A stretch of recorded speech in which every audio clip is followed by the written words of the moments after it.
जय श्री कृष्णा। हम अब करेंगे सप्तदश अध्याय 17वां अध्याय श्रीमद् भगवद गीता का। इसमें अर्जुन बोलते हैं, हे कृष्ण, जो मनुष्य शास्त्र विधि को त्याग कर श्रद्धा से युक्त हुए देव आदि का पूजन करते हैं, उनकी स्थिति फिर कौन सी है? सात्विकी है अथवा राजसी कि माँ तामसी? श्री भगवान बोले, मनुष्यों की वह शास्त्रीय संसारों से रहित केवल स्वभाव से उत्पन्न श्रद्धा सात्विकी और राजसी तथा तामसी ऐसे तीनों प्रकार की ही होती है। उसको तू मुझसे सुन। हे भारत, सभी मनुष्यों की श्रद्धा उनके अंतःकरण के अनुरूप होती है।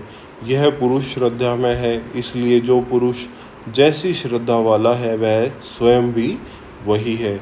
सात्विक पुरुष देवों को पूजते हैं, राजस पुरुष यक्ष और राक्षसों को तथा अन्य तो तामस मनुष्य हैं, वे प्रेत और भूतगणों को पूजते हैं। जो मनुष्य शास्त्र विधि से रहित केवल मन कल्पित घोर तप को तपते हैं तथा दंभ और अहंकार से युक्त एवं कामना आसक्ति और बल के अभिमान से भी युक्त हैं, जो शरीर रूप से स्थित भूत समुदाय को और अंतःकरण में स्थित मुझ परमात्मा को भी कृश करने वाले हैं, उन अज्ञानियों को तू आसुर स्वभाव वाले जान। भोजन भी सबको अपनी अपनी प्रकृति के अनुसार तीन प्रकार का प्रिय होता है, और वैसे ही यज्ञ तप और दान भी तीन तीन प्रकार के होते हैं। इनके इस पृथक पृथक भेद को तू मुझसे सुन। आयु, बुद्धि, बल, आरोग्य, सुख और प्रीति को बढ़ाने वाले, रसयुक्त, चिकने और स्थिर रहने वाले तथा स्वभाव से ही मन को प्रिय ऐसे आहार अर्थात भोजन करने के पदार्थ सात्विक पुरुषों को प्रिय होते हैं। कड़वे, खट्टे, लवण युक्त, बहुत गर्म, तीखे, रूखे, दाहकारक और दुख, चिंता तथा रोगों को उत्पन्न करने वाले आहार अर्थात भोजन करने के पदार्थ राजस पुरुषों को प्रिय होते हैं। जो भोजन अधपका, रस रहित, दुर्गंध युक्त, बासी और उच्छिष्ट है तथा जो अपवित्र भी है, वह भोजन तामस पुरुष को प्रिय होता है। जो शास्त्र विधि से नियत यज्ञ करना ही कर्तव्य है, इस प्रकार मन को समाधान करके फल न चाहने वाले पुरुषों द्वारा किया जाता है, वह सात्विक है। परंतु हे अर्जुन, केवल दंभाचरण के लिए अथवा फल को भी दृष्टि में रखकर जो यज्ञ किया जाता है, उस यज्ञ को तू राजस जान। शास्त्र विधि से ही हीन, अन्न दान से रहित, बिना मंत्रों के, बिना दक्षिणा के और बिना श्रद्धा के किए जाने वाले यज्ञ को तामस यज्ञ कहते हैं। देवता, ब्राह्मण, गुरु और ज्ञानी जनों का पूजन, पवित्रता, सरलता, ब्रह्मचर्य और अहिंसा, यह शरीर संबंधी तप कहा जाता है। जो उद्वेग न करने वाला, प्रिय और हितकारक एवं यथार्थ भाषण है तथा जो वेद शास्त्रों के पठन का एवं परमेश्वर के नाम जप का अभ्यास है, वही वाणी संबंधी तप कहा जाता है। मन की प्रसन्नता, शांत भाव, भगवत चिंतन करने का स्वभाव, मन का निग्रह और अंतःकरण के भावों की भली भांति पवित्रता, इस प्रकार यह मन संबंधी तप कहा जाता है।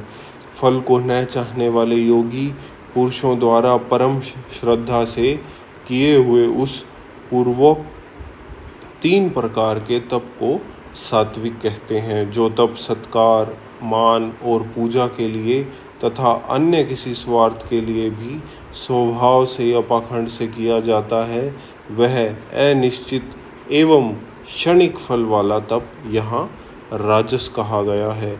जो तप मूढ़तापूर्वक हठ से मन, वाणी और शरीर की पीड़ा के सहित अथवा दूसरे का अनिष्ट करने के लिए किया जाता है वह तब तामस कहा गया है।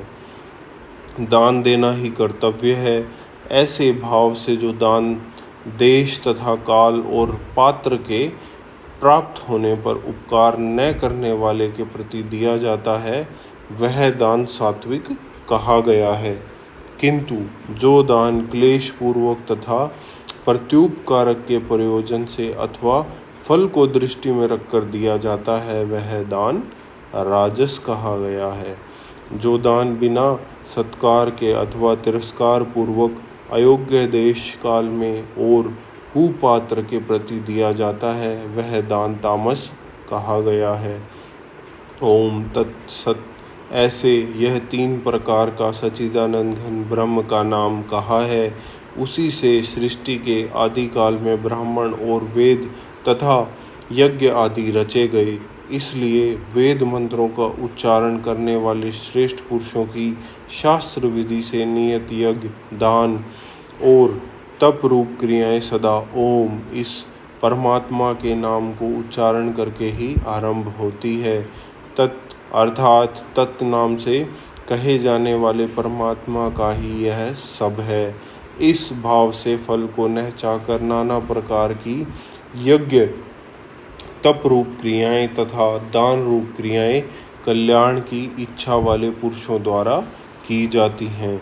सत्य इस प्रकार यह परमात्मा का नाम सत्य भाव में और श्रेष्ठ भाव में प्रयोग किया जाता है तथा हे पार्थ उत्तम कर्म में भी सत्य शब्द का प्रयोग किया जाता है तथा यज्ञ, तप और दान में जो स्थिति है वह भी सत्य इस प्रकार कही जाती है और उस परमात्मा के लिए किया हुआ कर्म निश्चय पूर्वक सत्य ऐसे कहा जाता है।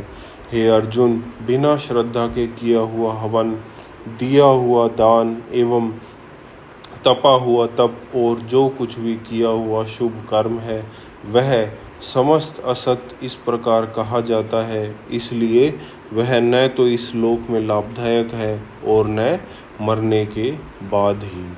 जय श्री कृष्ण।